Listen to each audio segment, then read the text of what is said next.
Everyone, welcome to my channel. आज का हमारा टॉपिक है इंटरनल रिकंस्ट्रक्शन, जो टीवाई बीकॉम का रेगुलर लेक्चर सीरीज का मेरा 5th लेक्चर है और इंटरनल रिकंस्ट्रक्शन टॉपिक का ये 4था क्वेश्चन है। इससे पहले भी मैंने 3 क्वेश्चन पोस्ट किए हैं जिसकी लिंक मैं डिस्क्रिप्शन बॉक्स में डाल दूंगा। अगर आपने मेरा चैनल अभी तक सब्सक्राइब नहीं किया तो please subscribe my channel and press the bell icon, जिससे आपको डेली बेसिस पे नोटिफिकेशन यहाँ मिलती रहेगी। तो बढ़ते हैं हम आज के वीडियो की तरफ। ओके, आज today's question is balance sheet is given और यहां पर नोट दिया हुआ है, बहुत इंपॉर्टेंट नोट है कि preference dividend in arrears for 3 years. अब तक की जो 3 प्रॉब्लम की हमने उसके अंदर ऐसा कोई नोट नहीं दिया हुआ था कि preference dividend, what do you mean preference dividend? Preference dividend is a part of profit which is given to the preference share holder. Preference share holder को प्रेफरेंस डिविडेंड पे करने का बाकी है कितने साल का? 3 साल का। ये बाकी है मतलब ये लायबिलिटी है। Is it clear? अब ये लायबिलिटी है तो ये लायबिलिटी होना चाहिए। लायबिलिटी में नहीं दिया हुआ, नीचे नोट में दिया हुआ है। ऐसी लायबिलिटी जो लायबिलिटी साइड में नहीं रहती उसको बोलते हैं contingent liability. One second I will repeat, ऐसी लायबिलिटी जो लायबिलिटी साइड में नहीं है उसको क्या बोलते हैं? Contingent liability. ये लायबिलिटी की क्या कंडीशन रहती है कि अगर ये लायबिलिटी पे होती है, देखो सुनो, अगर ये लायबिलिटी पे होती है तो इसकी एंट्री आएगी, अगर पे नहीं होगी तो उसको भूल जाने का। One second I will repeat कि भाई अगर ये लायबिलिटी पे होगी, कंटिंजेंट लायबिलिटी अगर पे होती है तो लॉस की एंट्री आएगी, अगर पे नहीं होती है तो इसको कुछ भी नहीं करेंगे क्योंकि ये लायबिलिटी नहीं है। Is it clear? अभी तो इसके बारे में आगे सब में कहीं ना कहीं कुछ ना कुछ दिया रहेगा, बाद में देखते हैं उसको अपन। फिर क्या होता है? पहला adjustment that is plant and machinery. अब मैंने क्या कहा था लास्ट की प्रॉब्लम के अंदर कि कोई भी एडजस्टमेंट को करने से पहले सबसे पहले हमको क्या करना है? फिक्टिशियस असेट और प्रिलिमिनरी एक्सपेंसेस और इंटैंजिबल असेट्स को हमको राइट ऑफ करना है। मैंने कल के लेक्चर में भी कहा था कि अगर सम के अंदर एडजस्टमेंट में रहे इनको राइट ऑफ करना या ना रहे, हमको राइट ऑफ करना ही है। ये कौन से असेट है? ये इंटैंजिबल असेट है, गुडविल, पेटेंट, ट्रेडमार्क, कॉपीराइट, उनमें से कोई असेट यहाँ पर तो फिलहाल नहीं दिख रहा है, intangible asset. Now fictitious assets, preliminary expenses, profit and loss account, ये सब जो है these are the fictitious assets. ये सब में इनके बारे में राइट ऑफ करने बोले या ना बोले हमको राइट ऑफ करना ही है। अब असेट को हम राइट ऑफ कर रहे, असेट को राइट ऑफ कर रहे मतलब असेट को निकाल दे रहे। असेट को निकाल दे रहे मतलब क्या हो रहा है? हमारा लॉस हो रहा है। लॉस में क्या करते हैं हम? सीआर अकाउंट डेबिट करते हैं, सीआर अकाउंट डेबिट टू कौन सा असेट निकाल रहे हैं हम लोग? टू प्रिलिमिनरी एक्सपेंसेस और दूसरा क्या निकाल रहे हैं? To profit and loss account. Okay, premium expense कितना है? 3,20,000। प्रॉफिट एंड लॉस कितना है? 4 लाख। दोनों मिला के हो गया 7,20,000। ओके, यहां पे अपना पहला एंट्री हो गया खत्म। Is it clear? क्या करेंगे? सबसे पहला स्टेप हम प्रीलिमिनरी एक्सपेंसेस, फिक्टिशियस असेट्स और इंटैंजिबल असेट्स को हम राइट ऑफ कर देंगे। ओके, नाउ हमारा पहला एडजस्टमेंट पढ़ते हैं हम। तो क्या बोला है अभी कि plant and machinery of rupees 1,60,000 was obsolete and sold for rupees 32,000 के 1,60,000 रुपए का प्लांट जो है वो ऑब्सोलेट हो गया, मतलब बर्बाद हो गया, डैमेज हो गया।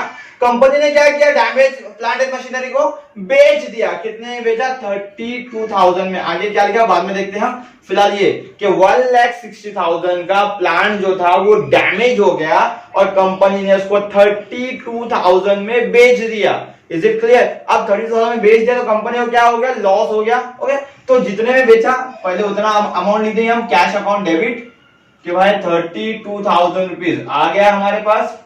लॉस हो गया ये ट्रांजेक्शन के अंदर, तो सीआर अकाउंट डेबिट, लॉस मतलब सीआर अकाउंट डेबिट। टू क्या गया हमारे पास से? हमारे पास गया प्लांट एंड मशीनरी। ओके, 1,60,000 का प्लांट एंड मशीनरी गया हमारे पास से, 32,000 आया और 1,28,000 का हमारे को लॉस हो गया। बच्चे क्या पूछते हैं ये करने के टाइम पे? सर हम सिर्फ सीआर की एंट्री मार सकते हैं कि मतलब CR account debit 1,28,000 and plant and machinery 1,28,000। ये हम कब मार सकते हैं? जब प्लांट एंड मशीनरी का वैल्यू कम होता है। तो यहाँ पे वैल्यू कम नहीं हुआ बल्कि प्लांट एंड मशीनरी चला गया। प्लांट एंड मशीनरी चला गया तो हमको पैसा कितना आया वो भी शो करना पड़ेगा और प्लांट एंड मशीनरी का वैल्यू कितना गया वो भी शो करना पड़ेगा।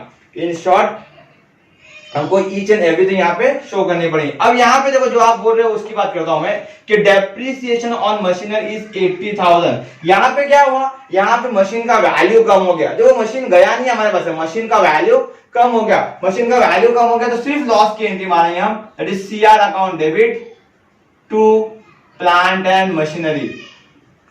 दोनों में क्या फर्क है, यहाँ पर पैसा आया, यहाँ पैसा नहीं आया, खाली वैल्यू कम हुआ। कितना कम हो गया, 80,000। तो वो 80,000 का भी यहाँ पे हम एंट्री पास कर देंगे। उम्मीद करता हूँ कि ये भी आपको एंट्री समझ में आ जाएगी। बढ़ते हैं नेक्स्ट, वेरी इंपॉर्टेंट एडजस्टमेंट कि stock of ₹96,000 was sold at 50% loss. Once again same entry, ऐसा ही एंट्री कि स्टॉक को हमने बेचा, कितने में बेचा, 50% लॉस में। अब बेचा मतलब पैसा आया, कैश अकाउंट डेबिट। अब सीधा सीधा लिखा हुआ है कि लॉस हो गया, लॉस हुआ तो CR account debit. Okay, to क्या बेचा हमने, स्टॉक बेचा। स्टॉक का वैल्यू कितना रहा, 96,000। 96,000 में कितना लॉस कमाया, बोले 50% का लॉस हो गया, मतलब 48,000 का लॉस हो गया।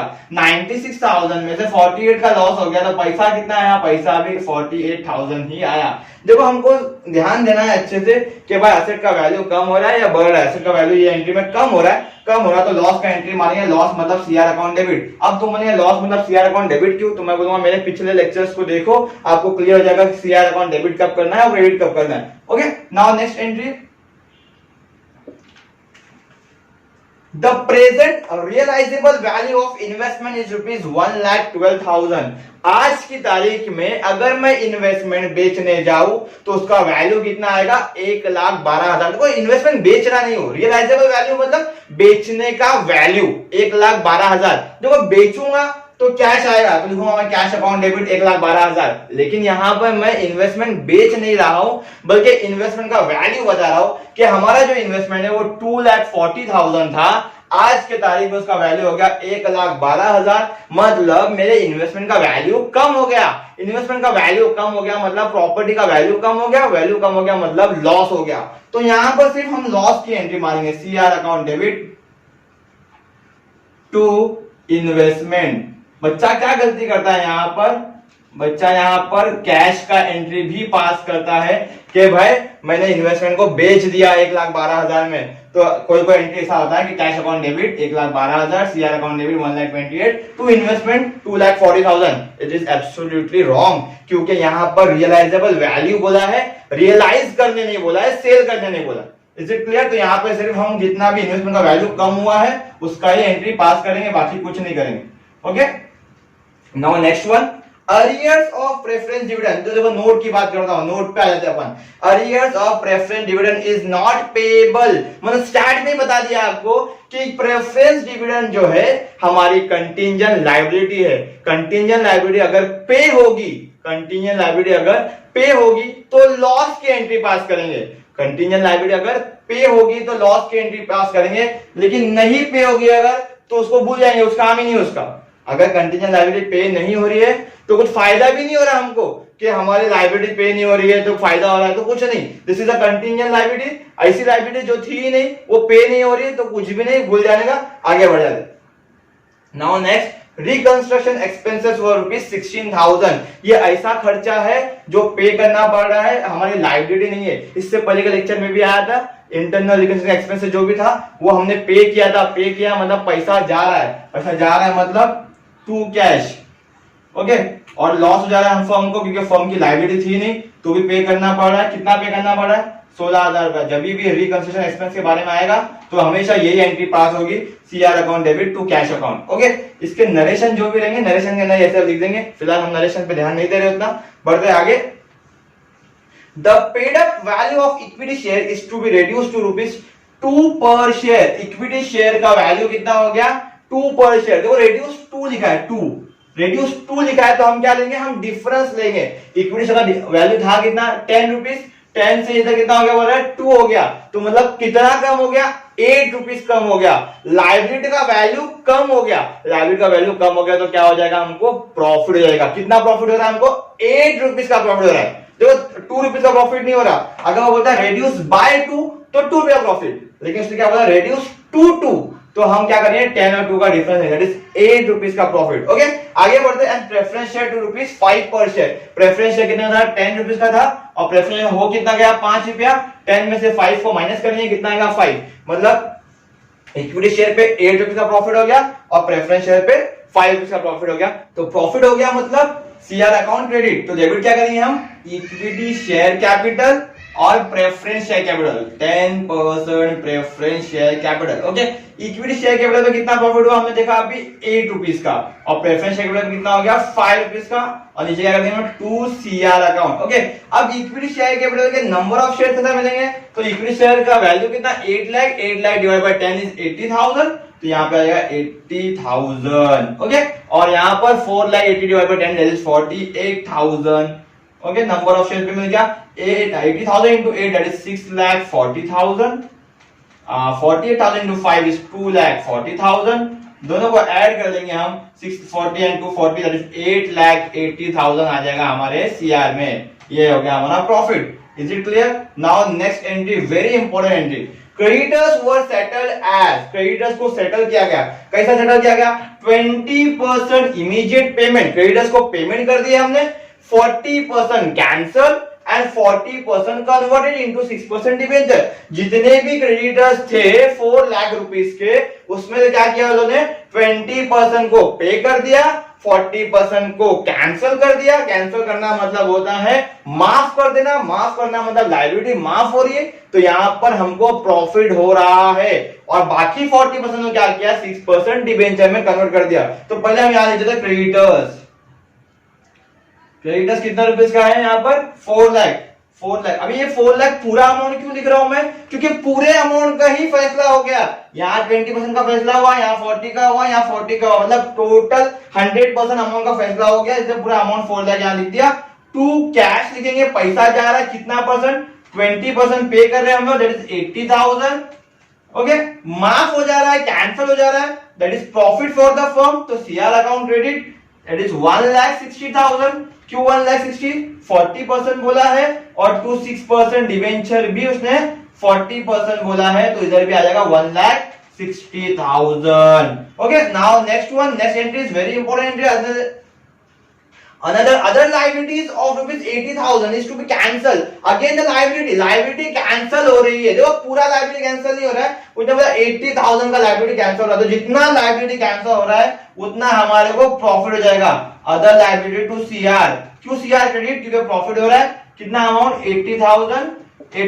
ओके, नाउ लास्ट एंट्री, जो ये प्रॉब्लम में ही पहली बार आई है ऐसी एंट्री, अ कॉल ऑफ ₹3 पर share on equity shares is made and received. बोलता है इक्विटी शेयर पे 3 रुपए का कॉल किया और हमको उतना पैसा रिसीव भी हो गया। अब इक्विटी शेयर के नंबर ऑफ शेयर पहले देखते हैं हम। तो ये एंट्री के अंदर नंबर ऑफ शेयर फाइंड किया, दैट इज 80,000। 80,000 पे कंपनी 3 रुपए का कॉल कर रही है, मतलब 3 रुपया डिमांड कर रही है अपने शेयर होल्डर से।